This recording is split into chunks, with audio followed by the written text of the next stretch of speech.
Horace. We finish it? Yeah. 142. Tough ratio.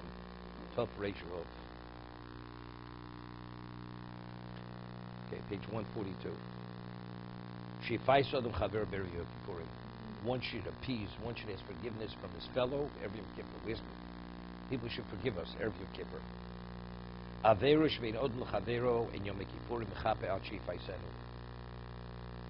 A sin which is between man and his fellow, Yom Kippur does not atone until you appease that person. Even if he only pained him through his words. You have to ask forgiveness. You have to appease the person that he should be willing to forgive you.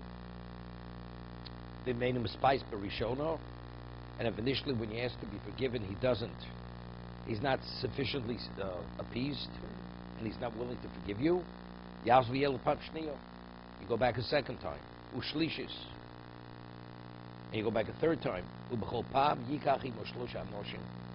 each time you go with 3 people.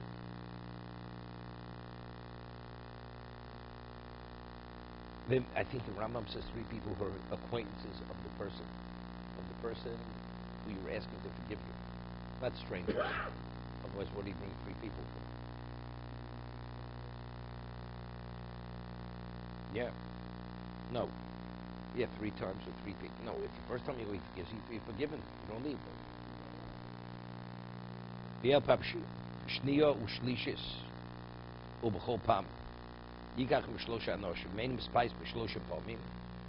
If going back 3 times with 3 people, the man is not willing to forgive you, you're not obligated to go back to him anymore. But you should go and make a statement before 10 people. I asked forgiveness, he wasn't willing to forgive me. Okay?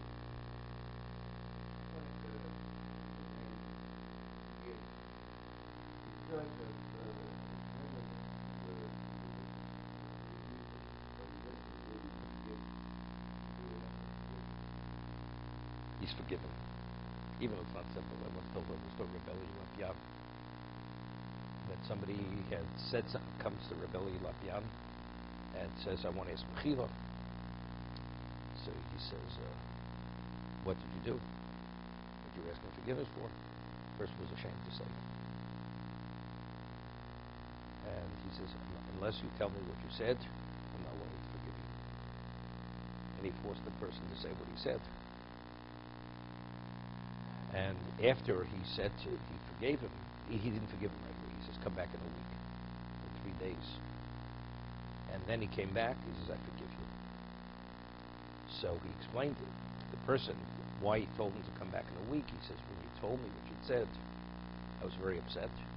And I felt if I would forgive you then, it would be with my full heart. So I wanted to first reflect on what it is and calm down. And then, now that I've calmed down, I can forgive you with my full heart. So in that story, it seems to be just saying, I forgive you, where inside your heart, you harbor some ill feeling towards the person.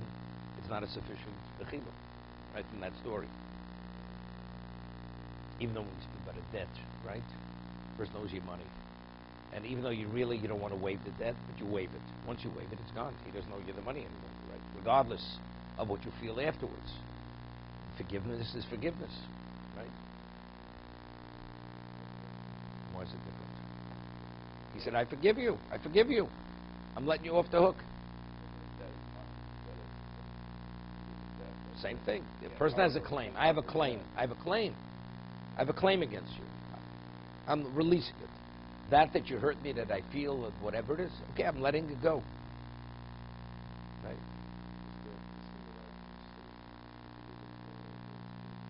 It depends.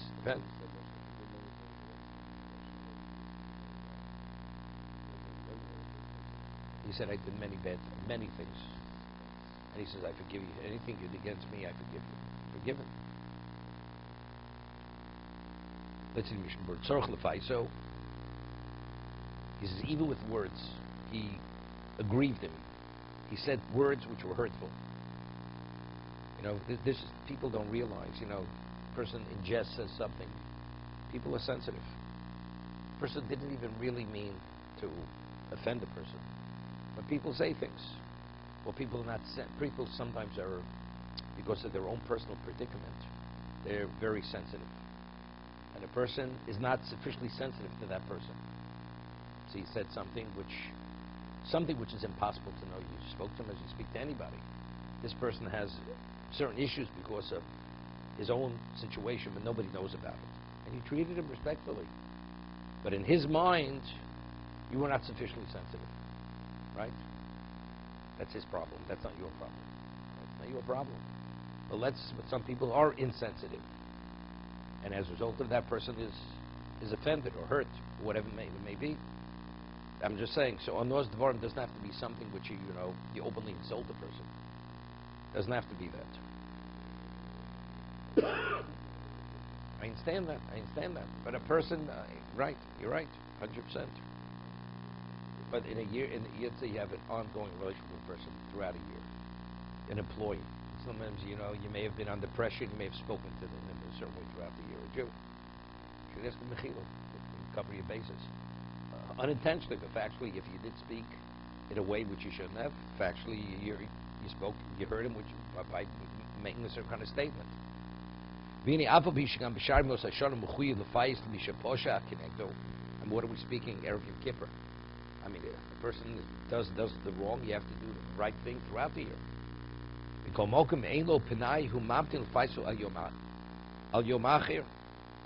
Says during the year you can't make amends with the person, you push for another day. Today it's like you're at the end of the road, this is the deadline. Erev Yom Kippur, we're holding at a deadline already. Now it's now or never. You have to be purified from all your averos. What if a person has something gets stolen, or he overcharged the person we had no right to, which means you have to return to the consumer the overcharge.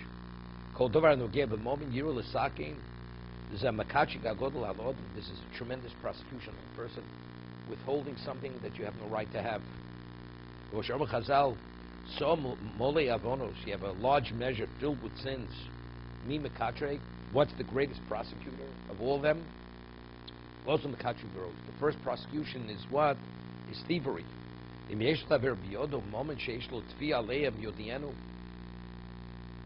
Right? Let's see, sometimes person doesn't even realize, but somebody else has a financial claim, but he never tells the other person, you owe me. Go before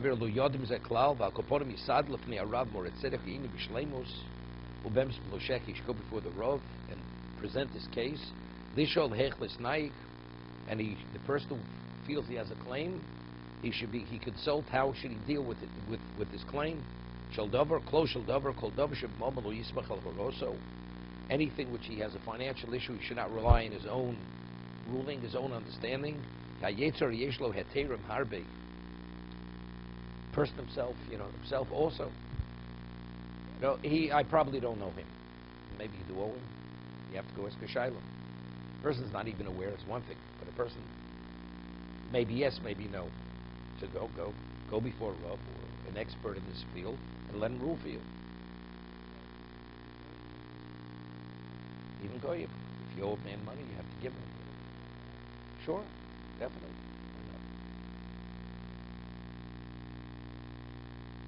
I had a case yesterday. Somebody I'd learned in Shibboleth a very long time ago calls me up. He says, we'd like to come see you. When can you come? Originally saying he wanted to come outside Shabbos. I said, it's late.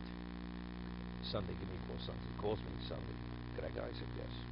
Not a problem. So I didn't realize how much time it would take. It's a good thing he didn't come outside Shabbos. So then he calls me back 5 minutes. Could I bring my wife? I said, definitely. So he comes.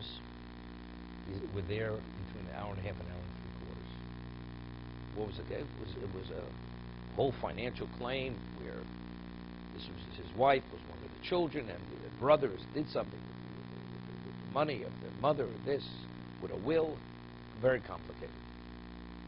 They want me to advise them how to go about doing it. So I told them to go to a certain person who's a dayan, this and that. And he'll advise him, whether the question is whether she even has a claim because she's not an heir. Because there was no will written. A daughter on a Torah level doesn't inherit it unless the will is written a certain way. So she doesn't inherit.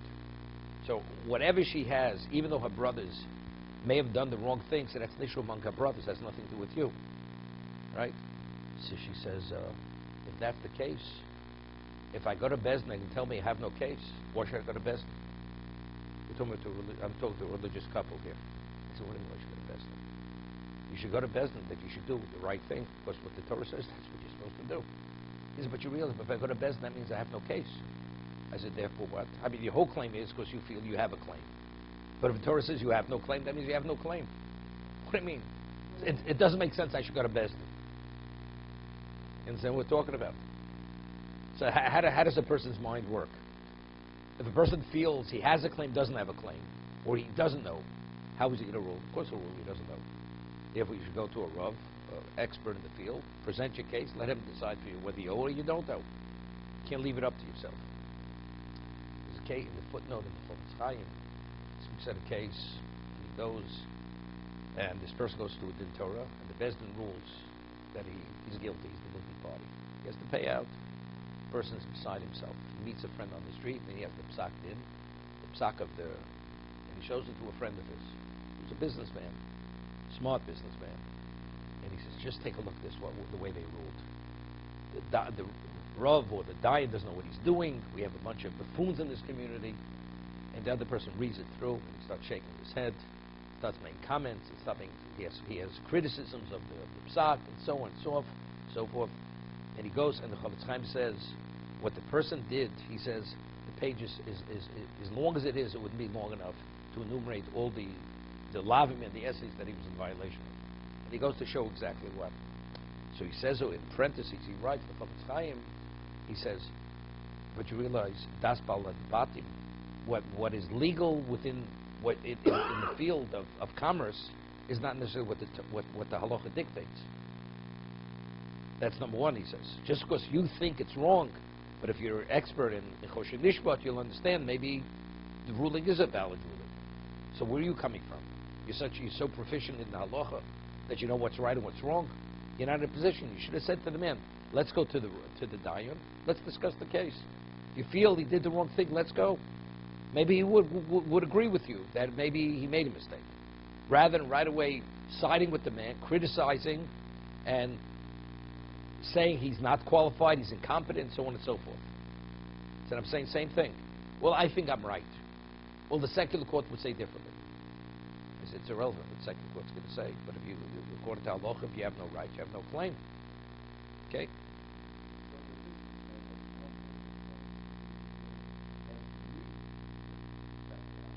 No, you should read it, and they have different. Then you go speak to the Rav.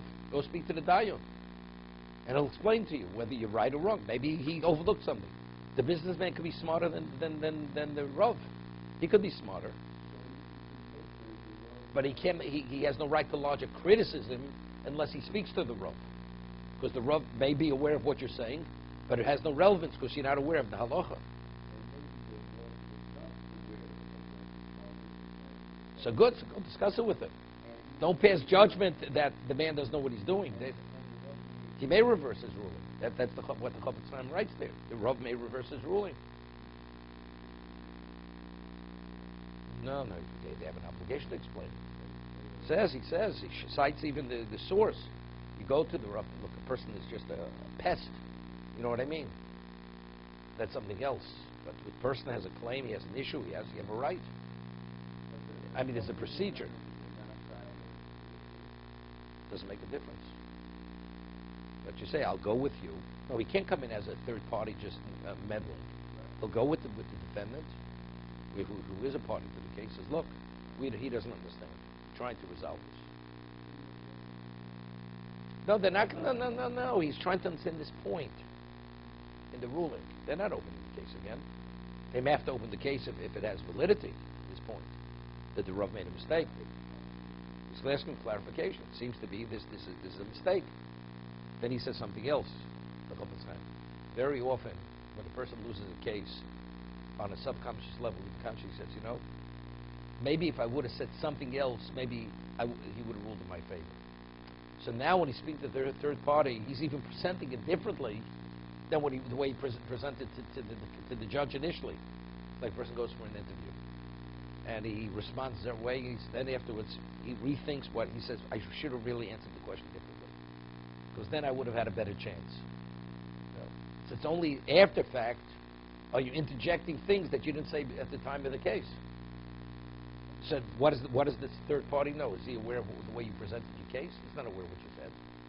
So what he had written, the psak, was based on the way he presented the case initially. No.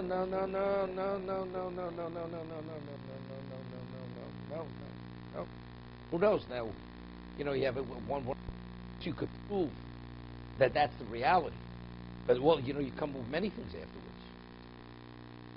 If you're honest, why don't you say it at the time? I didn't think about it. You didn't think about it.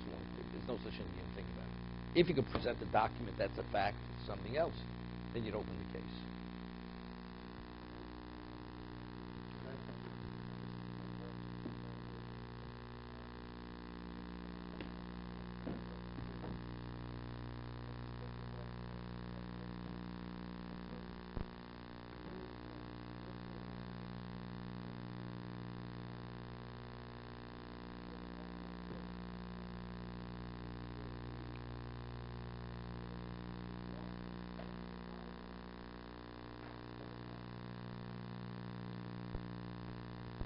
100%. They may not be even aware. 100%. So very often, that person who's agreed, if he's a tzaddik, he should say, I waive it. If he's too embarrassed to bring it up, you can't hold the person.